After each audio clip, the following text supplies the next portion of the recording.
वित्त मंत्री निर्मला सीतारमण ने आज सदन में देश का बजट पेश किया है। ये उनका लगातार 8वां बजट है, जो अपने आप में एक ऐतिहासिक उपलब्धि है। साथ ही ये मोदी सरकार 3 का पहला पूर्णकालिक बजट है। ऐसे में वित्त मंत्री निर्मला सीतारमण का दावा है कि बजट में सभी वर्गों का ध्यान रखा गया है। लेकिन लखनऊ के लोग इस पर क्या सोचते हैं, आइए आपको भी सुनवाते हैं। मेडिकल कॉलेज बनने से नए जो छात्र जो मेडिकल से पढ़ाई जो कर रहे हैं, उन्हें नए स्रोत में नए रोजगार मिलेंगे और हमारे युवाओं को मेडिकल संबंधित जो हैं उसके नए रोजगार मिलेंगे। आदरणीय प्रधानमंत्री जी भी खूब तारीफ कर रहे हैं, लेकिन आप ये बताइए कि जनता को क्या इसका राहत मिलेगा? आप ये बताइए, जहां करोड़ों लोग बेरोजगार हैं, बीटेक एमटेक करके, पॉलीटेक्निक ITI करके, D pharma B pharma M pharma करके, MSc PhD डिलीट करके बच्चे जो है बेरोजगारी का दंश झेल रहे हैं। उनके लिए रोजगार का सृजन कितना आदरणीय निर्मला सीतारमण जी ने किया है। जो आप GST वसूल रहे हैं, महंगी उनको कीटनाशक दवा दे रहे हैं, उनका पेट्रोल डीजल आप सस्ता नहीं कर रहे हैं। उनके बच्चों का स्थिति यह है कि इंटर कॉलेज और ग्रेजुएशन कराने के लिए उनके पास फीस नहीं है।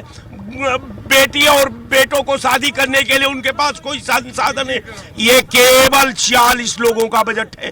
पढ़ाई लिखाई पर काफी फोकस कर रहे हैं, रोजगार पर फोकस कर रहे हैं, किसान कार्ड के पर फोकस कर रहे हैं।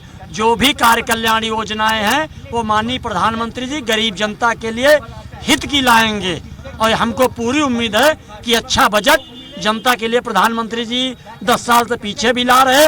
इसीलिए बार बार जनता कह रही है, सबका साथ, सबका विकास, सबका विश्वास, हर हर मोदी, घर घर मोदी।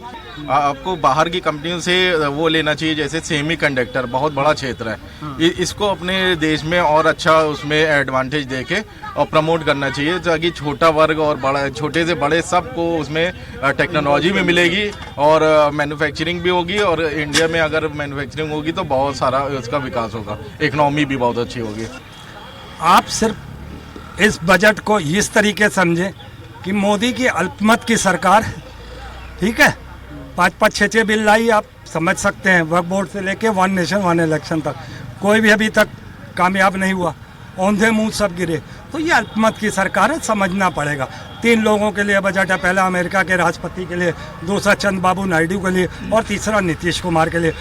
निर्मला सीतारमण जी का मैं हृदय तल से बहुत बहुत आभार और व्यक्त करता हूँ और बधाई देता हूँ कि जो आपका बजट आया है इसका मैं हृदय से निर्णय कर सम्मान करता हूँ। युवाओं की बात हो, महिलाओं की बात हो, बुजुर्गों का बात हो, किसानों की बात हो, और मैं बहुत बहुत बधाई देता हूँ सरकार को और माननीय वित्त मंत्री निर्मला सीतारमण जी को।